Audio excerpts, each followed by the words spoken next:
the elevator that skipped a floor. Every building has small details people stop noticing after a while. Buttons, lights, hallways, things that become part of the background of everyday life. In an aging office tower downtown, employees use the elevator dozens of times a day without thinking about it, until one man noticed something strange. The building had 12 floors. Everyone knew that. Yet when he stepped into the elevator one evening and glanced at the control panel, something felt wrong. The buttons were arranged in neat rows, 1, 2, 3, 4, 5, 6, 7, then 9, 10, 11, 12. There was no number 8. At first, he assumed it was a design quirk. Some buildings skip certain numbers for cultural reasons, but curiosity nagged at him. Later that night, as he passed the front desk, he asked the security guard about it. The guard barely looked up from his newspaper. "Perfectly normal," he said calmly. "This building never had a floor 8. The answer sounded too simple. Days later, unable to let it go, the man began searching through the building's archive room in the basement. The room smelled of dust and old paper. Shelves were stacked with forgotten folders, maintenance records, and decades-old blueprints. After nearly an hour of digging, he finally found the original architectural plans of the building. He spread them across a large table and studied the diagram. Floor 1, Floor 2, Floor 3. The design continued upward exactly as expected until his eyes stopped on something impossible. Floor 8. Not only did it exist in the original design, but it had a label printed clearly beside it, Neuroscience Research Division. Someone had removed the floor from the elevator and from the building's official records. But the blueprint proved it had once been real. The discovery stayed in his mind for days. Finally, one late evening when the building was nearly empty, he stepped back into the elevator with a strange idea. His finger hovered over the buttons. Then he pressed 7 and 9 at the same time. For a moment, nothing happened. Then the elevator shuddered. The lights flickered. Instead of continuing upward, the elevator slowed and stopped between floors. A quiet ding echoed in the metal cabin. The doors slid open. Beyond them was a long hallway covered in dust. Dim emergency lights glowed weakly along the ceiling, revealing rows of closed laboratory doors. The air felt stale, as if the place had been sealed for years. On the wall hung a crooked metal sign. The faded letters read, "Memory Reconstruction Lab." At the end of the corridor, he found a small office. Papers were scattered across desks, abandoned as if the researchers had left in a hurry. Then he noticed a framed photograph hanging on the wall. It showed a group of scientists standing together in front of laboratory equipment. He stepped closer. His breath caught in his throat. One of the scientists in the photograph looked exactly like him. The same face, the same eyes. But the date printed beneath the picture read, 15 years ago.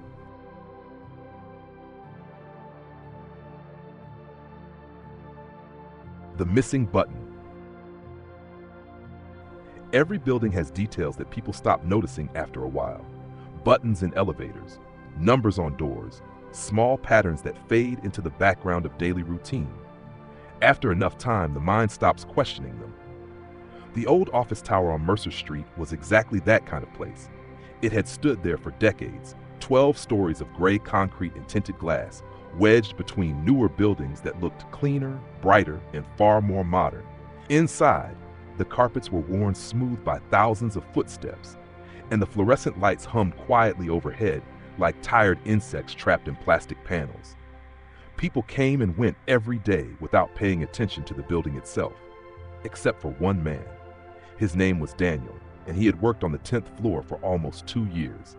Like everyone else, he arrived each morning, stepped into the elevator, pressed his floor number, and waited for the familiar mechanical climb upward. The routine never changed until one evening. It was late, long after most employees had gone home. The office floors had grown quiet, and the hallways carried that strange emptiness buildings have after working hours. Daniel walked toward the elevator with his laptop bag slung over his shoulder and pressed the call button. The doors opened with a slow metallic sigh. Inside, the elevator was empty. He stepped in and turned toward the control panel. That was when he noticed it. The buttons were arranged in neat vertical rows. Their plastic surfaces were slightly yellowed with age, the numbers glowing faintly behind scratched covers. Daniel pressed the button for the ground floor. But before the doors closed, his eyes drifted across the panel. 1, 2, 3, 4, 5, 6, 7. Then 9, 10, 11, 12. He blinked. Something about the numbers felt wrong. Daniel leaned closer. He counted again carefully. 1, 2, 3, 4, 5, 6, 7. Then it jumped directly to 9. There was no number 8. For a moment he thought he must be tired. Maybe he had simply overlooked it before. After all, he had ridden this elevator hundreds of times without paying attention. But the more he stared at the panel, the stranger it felt. 12 floors, 11 buttons, a missing number sitting like an invisible gap in the middle of the building. The elevator doors closed and began their descent. As the cabin moved downward, Daniel's eyes remained fixed on the panel. Why would a building skip the number 8? Some hotels avoided the number 13 because of superstition, but 8 wasn't considered unlucky. In fact, in many cultures, it was considered a lucky number. When the elevator reached the lobby, the doors slid open. Daniel stepped out slowly, still thinking about the strange panel. The security desk sat near the entrance, illuminated by a small lamp. Behind it sat the night guard, an older man with gray hair and a tired expression. He was reading a newspaper, the pages rustling softly in the quiet lobby. Daniel hesitated for a moment, then walked over. "Hey," he said. The guard looked up. "Evening." Daniel nodded toward the elevator. "Can I ask you something about the building?" The guard folded his newspaper slightly. "Sure." Daniel glanced back toward the elevator doors. Why doesn't the elevator have a button for the 8th floor? For a brief moment, the guard's expression didn't change. Then he shrugged casually. "Because there isn't one." Daniel frowned. "What do you mean?" The guard leaned back in his chair. "This building never had a floor 8. The answer came so quickly, so naturally, that Daniel almost accepted it. Almost. But something about the way the guard said it, flat, rehearsed, effortless, sent a strange chill down his spine. Daniel looked back at the elevator again. 12 floors. No 8th floor. A small detail no one seemed to question. Except now, he couldn't stop thinking about it.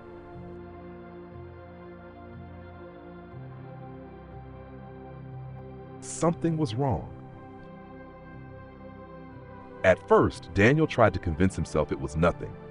Buildings had quirks, old ones especially. Over the years, renovations happened. Sections were rebuilt. Numbers changed. Maybe the 8th floor had been merged with another level, or perhaps it had been removed during some long-forgotten reconstruction. Still, the explanation didn't sit comfortably in his mind. The next morning, Daniel stepped into the elevator like he always did. The lobby was busy with the usual morning rush. People holding coffee cups, checking their phones, adjusting their bags as they waited for the doors to open. No one seemed bothered by the elevator panel. When the doors slid open, several people stepped inside. Daniel stood near the back, surrounded by quiet office chatter and the faint smell of fresh coffee. Someone pressed 5, another pressed 10. The elevator hummed as it began to rise. Daniel's eyes drifted again to the panel. 1, 2, 3, 4, 5, 6, 7, then the gap. 9, 10, 11, 12. There it was again, that empty space where 8 should have been. The strange part wasn't just that the button was missing. It was that no one else noticed, or if they did, they didn't care. The elevator stopped on the 5th floor and 2 people stepped out. The doors closed again and the cabin continued upward. Daniel leaned slightly toward the man standing beside him. "Hey," he said quietly, "have you ever noticed something weird about this elevator?" The man glanced over briefly. "What do you mean?" Daniel nodded toward the panel. "There's no button for the 8th floor." The man looked at it for a moment. Then he shrugged. "Yeah, I guess there isn't." The elevator stopped on the 7th floor. More people stepped out. Daniel expected the man to say something else, ask a question, maybe laugh about it. But instead, the man simply exited the elevator without another word. As the doors closed again, Daniel felt a strange uneasiness creeping into his thoughts. Why did everyone react the same way? A quick glance, a shrug, then nothing. The elevator continued upward and stopped at the 10th floor.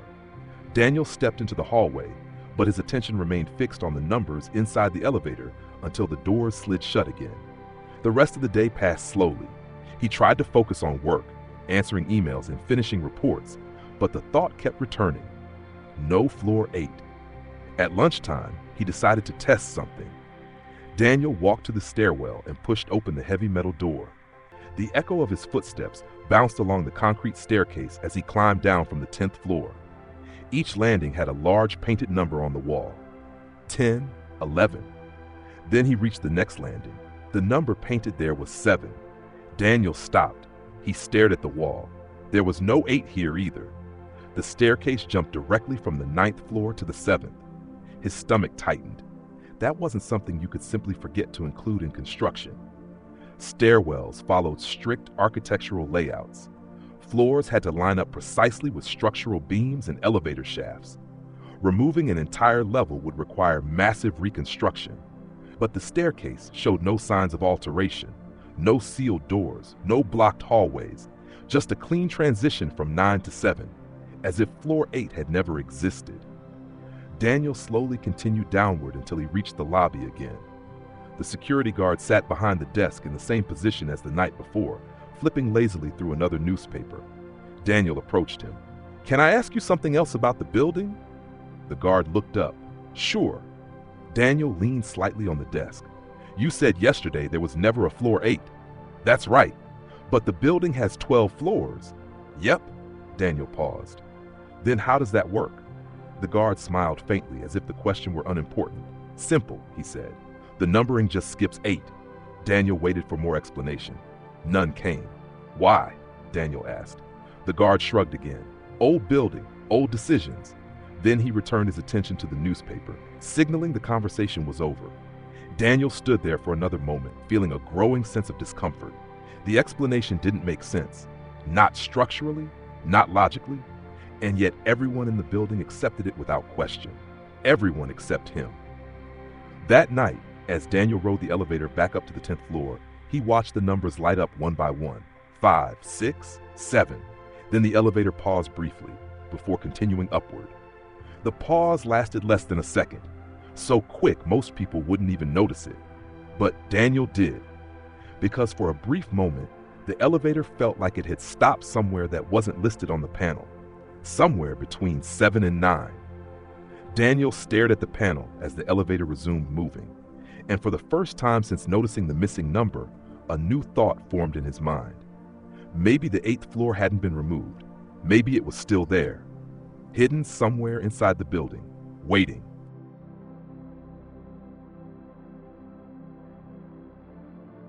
Tasher, the hidden blueprint. By the 3rd day, Daniel could no longer ignore the feeling that something about the building was deeply wrong. At first, the missing number had seemed like a small architectural quirk, but the more he thought about it, the more the explanation collapsed under simple logic. Buildings didn't just skip floors without a reason. Staircases, elevator shafts, ventilation systems, all of them were designed with precise measurements. Removing an entire floor would leave physical traces. But the Mercer Street Tower showed none. The staircase jumped cleanly from 9 to 7. The elevator panel skipped the number without any empty slot where a button had once been. Even the hallway directories in the lobby listed only 11 levels. It was as if the building itself had been carefully edited, and that idea unsettled him more than anything else. Daniel spent the next few days casually asking coworkers about it. He brought it up during coffee breaks and quiet conversations in the hallway. "Have you ever noticed the building doesn't have a floor 8? Most people reacted the same way. They glanced at him briefly, thought about it for a second, and then shrugged. "Yeah, I guess it doesn't. Probably some old design choice. Maybe they skipped it during renovations." No one seemed curious. No one asked questions. And no one seemed bothered by the strange inconsistency. After a while, Daniel stopped bringing it up. The conversations left him feeling oddly isolated, like he was the only person noticing something that should have been obvious to everyone else. But curiosity had already turned into something stronger: obsession. Late one evening, after most employees had gone home, Daniel took the elevator down to the basement level. Few people ever came down there unless they worked in maintenance or building management. The basement hallway was dimly lit, and the air smelled faintly of dust and old machinery. Pipes ran along the ceiling, occasionally dripping with condensation. At the far end of the corridor, he found the small storage room he had been told about earlier that week. The building's archive room. The door creaked loudly as he pushed it open. Inside, shelves stretched from floor to ceiling, packed with cardboard boxes and faded folders. Some of them were labeled with dates going back decades. Maintenance logs, old insurance documents, inspection reports, everything the building had accumulated over the years. Daniel stepped inside and closed the door behind him. The room was silent, except for the soft buzz of a single overhead light. He began searching. At first, he didn't know exactly what he was looking for, but if the 8th floor had ever existed, there had to be some record of it somewhere in the building's archives. He opened the first box. Inside were stacks of paperwork from the early 1990s, elevator maintenance reports and fire safety inspections. Nothing unusual. The second box contained electrical diagrams. The third held renovation permits from 15 years ago. Daniel continued searching. Dust coated his fingers as he moved from box to box, folder to folder. The deeper he dug, the older the documents became. Hours passed without him noticing. Finally, near the bottom of a large metal cabinet, he found a long cylindrical container tucked behind several stacks of rolled papers. It looked older than everything else in the room. Daniel pulled it free and set it carefully on the table. When he removed the lid, several tightly rolled sheets slid out onto the surface. Blueprints. Large architectural diagrams printed on thick, yellowed paper. His pulse quickened as he slowly unrolled the first one. It showed the building's exterior structure, support beams, elevator shafts, and stairwells running vertically through all 12 levels. He spread another sheet open beside it. This one displayed the floor layout, offices, hallways, storage rooms, and emergency exits. Daniel traced the levels one by one with his finger. Floor 1, Floor 2, Floor 3. The design continued upward, exactly as he expected, until his finger reached the center of the page. There it was, Floor 8. Daniel leaned closer. Unlike the other floors, which were divided into standard office spaces, the 8th floor had a very different layout. Large sections were marked with specialized rooms and laboratory areas, observation chambers, equipment storage, testing rooms. In the center of the floor plan was a large label printed in bold letters, Neuroscience Research Division. Daniel felt a chill move slowly down his spine. This wasn't a simple office floor. It had been something far more specialized, a research facility. He looked more carefully at the diagram. Several rooms were labeled with names that sounded more like something from a scientific institute than a commercial building. Cognitive Analysis Chamber, Memory Mapping Station, Neural Observation Lab. The words were technical, unfamiliar, and slightly disturbing. Why would a neuroscience laboratory exist inside an ordinary office tower? And more importantly, why would someone erase it? Daniel turned to another blueprint. This one showed the elevator system. He studied the diagram closely. The elevator shaft clearly passed through every single floor, including the 8th. There was no gap, no structural change, nothing to suggest the floor had ever been removed. The elevator was originally designed to stop there. Daniel leaned back slowly in the chair. The building had been constructed with 12 levels, including the 8th, which meant the security guard's explanation had been a lie. Someone had deliberately altered the building's records, its directories, even the elevator control panel. Someone had gone to great lengths to make sure no one could access that floor anymore. Daniel stared down at the blueprint again. At the strange laboratories, at the words Memory Mapping Station printed across one of the rooms, and for the first time, a darker thought entered his mind. Maybe the floor hadn't been removed at all.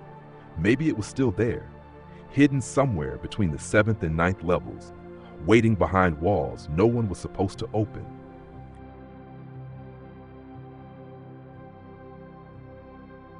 The elevator experiment. After finding the blueprints, Daniel tried to return to normal life. He went to work, answered emails, sat through meetings that suddenly felt strangely unimportant. People talked about deadlines and budgets, while his mind kept drifting back to the basement archive room, to the blueprint, to the missing floor, to the words printed clearly in the center of the page, Neuroscience Research Division. The more he thought about it, the more one question refused to leave his mind. If the 8th floor had existed, where had it gone? The building itself hadn't changed. The elevator shaft still ran through every level. The staircase structure hadn't been rebuilt. Architecturally, the floor should still be there, which meant one thing. Access to it had simply been removed, blocked, hidden, but not destroyed. For several days, Daniel quietly observed the elevators. He watched how they moved between floors, paying attention to every sound and pause. Most people wouldn't notice the subtle rhythm of an elevator's movement, but after enough rides, patterns began to appear. The elevator always slowed slightly after passing the 7th floor. It wasn't obvious, just a small hesitation in the motion. A pause so brief that most passengers would assume it was part of the normal mechanical process. But Daniel had begun to notice it every time. A tiny moment where the elevator seemed to acknowledge something between 7 and 9. The idea began forming slowly in his mind. At first it felt ridiculous, then it felt possible. Finally, it felt unavoidable. One night, nearly a week after discovering the blueprint, Daniel stayed late at the office. By 9 o'clock, most employees had already gone home. The hallways were quiet, and the cleaning staff had finished their rounds. Only a few lights remained on across the upper floors. Daniel packed his laptop into his bag and walked toward the elevator. His heart was beating faster than usual. He wasn't sure why.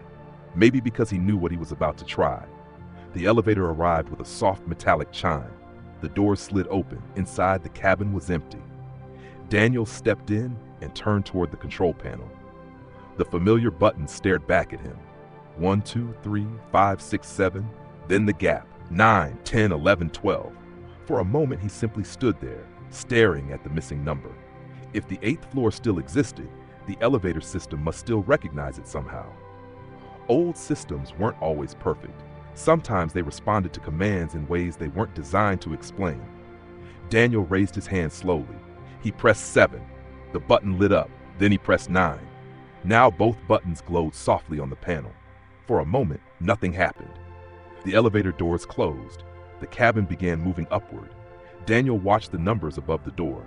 5, 6, then the elevator reached 7. Normally, the doors would open, but they didn't. Instead, the elevator continued moving. The light for floor 7 remained on, but the cabin passed it without stopping. Daniel felt his pulse quicken. The elevator slowed. Then something strange happened. The cabin shuddered slightly. The lights flickered. The mechanical hum of the motor deepened into a strained vibration, like the system was trying to decide where it should go. Daniel's stomach tightened. The elevator stopped, not at 7, not at 9, but somewhere in between. For several seconds there was complete silence. Then ding! The sound echoed inside the metal cabin. Slowly, almost reluctantly, the doors began to open.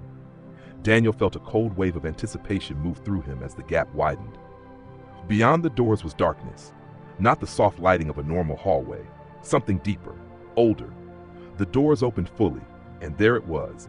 A corridor stretched out before him, long, silent, and covered in a thick layer of dust. Daniel stepped forward cautiously. The air felt different here, still, heavy, as if the space had been sealed off from the rest of the building for years. The elevator doors remained open behind him, casting a faint rectangle of light into the hallway.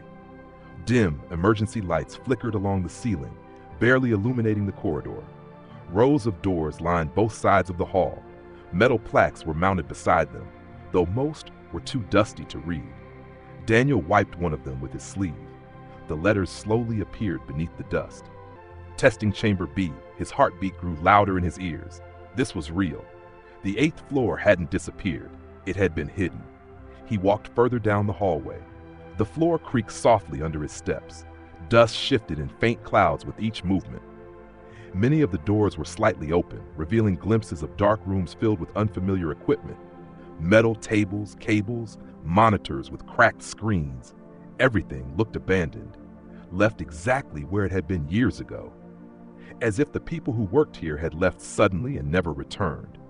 Halfway down the corridor, Daniel noticed a sign hanging crookedly on the wall. It looked older than the rest, the metal tarnished with age. He brushed away the dust covering it. The words beneath made his chest tighten. Memory Reconstruction Lab. Daniel stared at the sign. The phrase felt strangely unsettling. Memory reconstruction. The idea suggested something far beyond ordinary neuroscience. It suggested the ability to alter, restore, or even rewrite human memories. A faint sound echoed somewhere deeper in the hallway. Daniel froze. For a moment, he wasn't sure what he had heard. Maybe the building settling. Maybe air moving through old ventilation shafts. Or maybe something else. He turned back toward the elevator. The doors were still open behind him, but the cabin lights flickered slightly, as if the system was struggling to maintain the connection between this hidden floor and the rest of the building. Daniel realized something then. The elevator hadn't brought him here because it was supposed to. It had responded to something unusual in the command sequence, something the system wasn't designed to handle, which meant the elevator might not stay connected for long. He looked back down the corridor. Dust, abandoned laboratories, and the strange sign that read Memory Reconstruction Lab. Daniel took a slow breath. He could step back into the elevator right now and leave, pretend he had never discovered any of this. But curiosity had carried him too far, and now there was only one thing left to do: find out why this floor had been erased.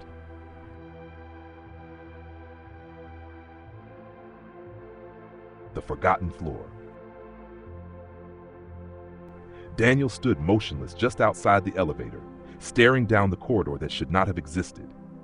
Behind him, the elevator cabin hummed quietly, its lights spilling across the dusty floor like a fragile connection to the world above. Beyond that thin rectangle of light stretched the hidden level of the building, a place no directory listed, a place the elevator panel refused to acknowledge. Floor 8. The forgotten floor. For a moment he considered stepping back inside the elevator and leaving immediately. The rational part of his mind told him this was already far beyond normal curiosity. But another part of him, the part that had searched through dusty archives and studied blueprints late into the night, refused to walk away now. Daniel stepped fully into the hallway. The air felt stale, as if it had been trapped here for years without circulation. Each breath carried the faint smell of dust and old electronics. His footsteps echoed softly along the corridor, the sound unusually loud in the silence.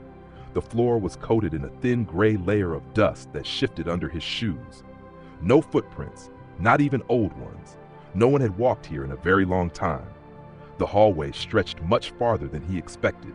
Dim emergency lights flickered weakly along the ceiling, creating long shadows that stretched across the walls like silent observers. Doors lined both sides of the corridor. Most of them were metal, with small observation windows set at eye level. The glass was cloudy with grime, making it impossible to see clearly inside. Daniel approached the first door and wiped a small circle on the window with his sleeve. Inside was what looked like a laboratory. Metal tables stood in rows, covered with strange equipment, wires, headsets, monitoring devices with small, dark screens. Some of the machines were still plugged into wall outlets, though none of them appeared to have power. A rolling chair lay tipped over beside one of the desks. It looked as if someone had stood up quickly and never returned. Daniel moved further down the hallway. Every room he passed looked similar. Labs, testing chambers, storage areas filled with scientific equipment that had slowly gathered dust over the years. The deeper he walked, the stranger the place felt. This wasn't just an abandoned research facility. It felt interrupted, as if something had happened suddenly, something that had forced everyone here to leave in a hurry. Halfway down the corridor, he noticed a large glass window set into the wall beside a pair of heavy doors. The glass was cracked along one edge, but most of it remained intact. Daniel stepped closer and peered inside. The room beyond was much larger than the others. It looked like a central testing chamber.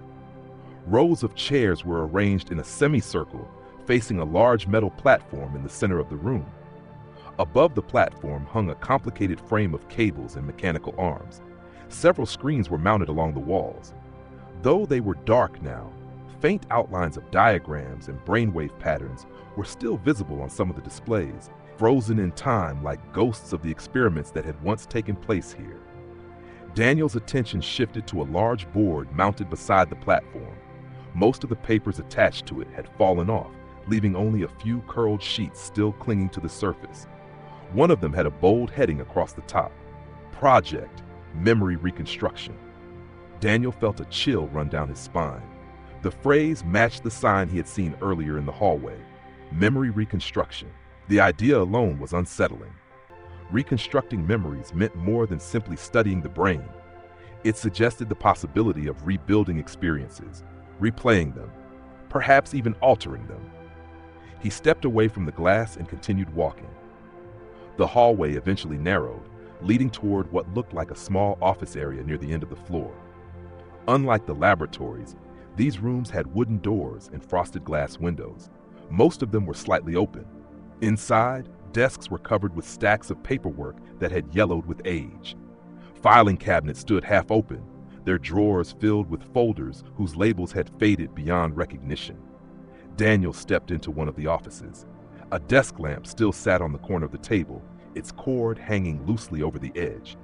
Several notebooks were scattered across the surface. He flipped open one of them. Inside were pages of handwritten notes, complex diagrams of the human brain, arrows connecting different regions of the cortex, and short sentences written hurriedly in the margins. Memory retention instability, subject experiencing identity overlap, long-term cognitive drift detected. Daniel frowned. The notes felt unfinished, as if the researcher had been documenting something unexpected, something that wasn't part of the original experiment. He set the notebook back down slowly. A strange uneasiness began to settle over him. This place hadn't simply been shut down. Something had gone wrong. Very wrong. Daniel stepped back into the hallway and continued toward the final room at the end of the corridor. Unlike the others, its door was closed. A metal plaque was mounted beside it. The dust covering it was thicker than anywhere else. Daniel wiped the surface with his hand. The letters slowly became visible. Archive room, lab staff. He pushed the door open. Inside, the office was smaller than the others. A single desk stood near the wall, and above it hung several framed photographs.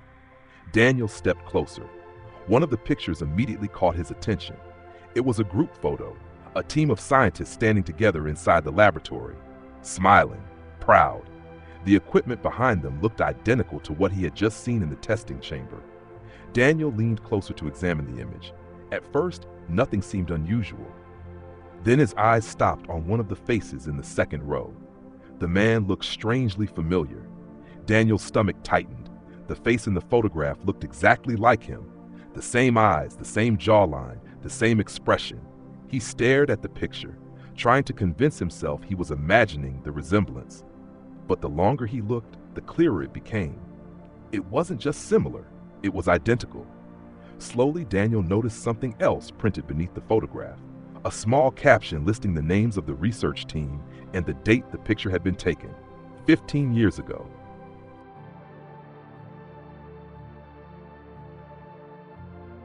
The photograph. Daniel stood frozen in the small archive office, staring at the photograph on the wall. At first, his mind refused to process what he was seeing. The image showed a group of scientists gathered together in what was clearly the same laboratory complex he had just walked through. They stood in two neat rows, some seated, others standing behind them, all facing the camera with the quiet pride of people documenting the success of an important project. Most of them wore white lab coats. Some held clipboards. Others had their arms folded confidently across their chests. Behind them, laboratory equipment filled the room. Monitors, cables, strange mechanical frames that looked similar to the one Daniel had seen in the testing chamber earlier. The scene looked ordinary, normal. But Daniel's attention wasn't on the laboratory. It was on one face in the second row. His face. He stepped closer to the photograph, almost instinctively, as if the distance between him and the image might somehow change what he was seeing. It didn't. The man in the picture looked exactly like him. Not similar, not vaguely familiar, identical. The same sharp outline of the jaw, the same slightly uneven eyebrows, the same eyes that always looked a little more serious than he intended them to. Even the posture was familiar, the subtle forward lean he often had when standing in photos. Daniel felt a strange tightness in his chest. "That's not possible," he whispered quietly. His voice sounded too loud in the silent office. He looked around the room again as if expecting someone else to be there, someone who could explain the absurdity of the situation. But the floor was silent. The abandoned laboratories, the dust-covered equipment, everything here suggested that no one had entered this place for many years. Slowly, Daniel leaned even closer to the photograph. The glass covering it was slightly cracked in one corner, and a thin layer of dust had settled along the frame. He wiped it gently with his sleeve to see the details more clearly. Beneath the photograph was a small metal plaque. It listed the names of the people in the image: research staff, technicians, supervisors. Daniel read through the list slowly. Dr. L. Harrington, Dr. Samuel Ortiz, Dr. Rebecca Klein, Dr. Martin Doyle. The names meant nothing to him. Until his eyes reached the final entry. He stopped breathing for a moment. Daniel Carter, Cognitive Research Assistant, his name, printed clearly among the staff members. For several seconds, he simply stared at the words. His thoughts tried desperately to find a logical explanation, a coincidence, another person with the same name, someone who only happened to look like him. But the photograph made that impossible. The resemblance wasn't just strong, it was perfect. It was him. Daniel felt a cold sensation spread slowly through his arms. He forced himself to read the plaque again, hoping he had misunderstood something. But the words remained exactly the same. And just beneath the list of names was a date. The moment he noticed it, his stomach dropped. June 14th, 15 years ago. Daniel stepped back from the photograph. 15 years. That didn't make sense. 15 years ago, he had been in college, living in a completely different city, studying computer science, not neuroscience. He had never worked in a research laboratory, never participated in any kind of scientific experiment, at least, not that he could remember. The thought lingered in his mind longer than it should have, not that he could remember. A faint pressure began forming behind his eyes. Daniel rubbed his temples, trying to steady his thoughts. The office suddenly felt smaller, the air heavier. He looked back at the photograph again. The man in the picture was smiling slightly, the same small, restrained smile Daniel often had in photographs. But now it looked different, unsettling, almost like the man in the image knew something he didn't. Daniel's eyes drifted to the background of the picture.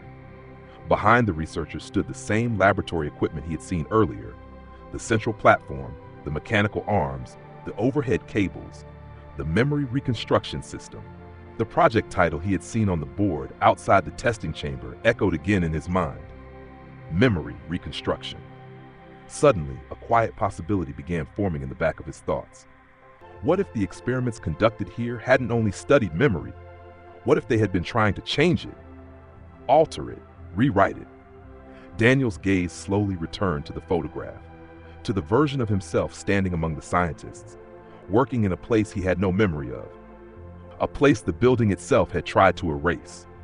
And for the first time since discovering the hidden floor, a terrifying question entered his mind. What if the reason he didn't remember working here was because someone had made sure he wouldn't?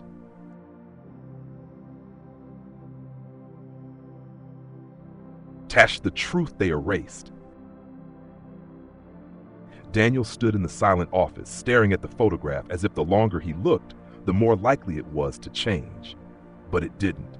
The man in the picture was still him, the same face, the same posture, the same quiet expression he recognized from his own reflection every morning. And beneath the image, his name remained printed clearly among the research staff: Daniel Carter, Cognitive Research Assistant. 15 years ago, his mind struggled to reconcile the impossible. He tried to reconstruct the timeline of his own life. 15 years ago, he had been in college. He remembered the dorm room, the late-night study sessions, the crowded lecture halls. He remembered classmates, professors, the small cafe near campus where he used to buy coffee before morning classes. Those memories felt real, solid. But standing here now, surrounded by abandoned neuroscience laboratories, Daniel felt the first crack appear in that certainty. What if memories could be changed? The phrase Memory Reconstruction Lab echoed again in his mind. He walked slowly back into the hallway. The photograph still burned into his thoughts. The dim emergency lights flickered faintly above him, casting long shadows along the corridor. If the experiments here had involved altering memory, it explained the strange notes he had seen in the office earlier. Identity overlap, cognitive drift, memory instability. The researchers hadn't just been studying the brain. They had been experimenting with the structure of memory itself. Daniel continued down the hallway until he reached the large central testing chamber again. Through the cracked glass window, he could see the metal platform surrounded by cables and mechanical arms. The machine looked cold and lifeless now. But once, it must have been the center of everything that happened here. He imagined the room filled with scientists watching monitors, recording brain activity as subjects sat beneath the machinery, testing, adjusting, rebuilding memories. Daniel's chest tightened as another possibility formed. What if the project had gone too far? What if they had discovered something dangerous? Something that made the entire research floor too risky to keep open. He leaned closer to the glass. For a brief moment, something flickered across his mind. A fragment, a memory, bright overhead lights, voices speaking urgently, the cold metal surface of a chair beneath him. Daniel pulled back suddenly. The image vanished as quickly as it had appeared. He pressed his fingers against his temples. That hadn't been imagination. It had felt familiar, as if the memory had always been there, buried somewhere deep in his mind. Suddenly, the silence of the hallway felt different. He turned slowly and looked down the corridor toward the elevator. The doors were still open, but the light inside the cabin flickered weakly now, like a connection that was slowly fading. Daniel realized something disturbing. The building hadn't erased the 8th floor simply to hide the research. It had erased it to hide the results. If the experiments had affected the minds of the people involved, then removing the floor would be the simplest way to bury the evidence. No laboratory, no records, no proof the project had ever existed. And perhaps most importantly, no one left who remembered it. Daniel looked down at his hands. His memories of 15 years ago suddenly felt uncertain, incomplete, as if parts of his life had been carefully edited. His gaze drifted back toward the office where the photograph still hung on the wall, the smiling version of himself from a life he could not remember. The truth hadn't been destroyed. It had been erased. And now, standing on the forgotten 8th floor, Daniel understood something that made his blood run cold. The experiment hadn't just studied memory, it had changed it, including his own. Shadows crawl where the light won't go. A silent wind, it starts to grow.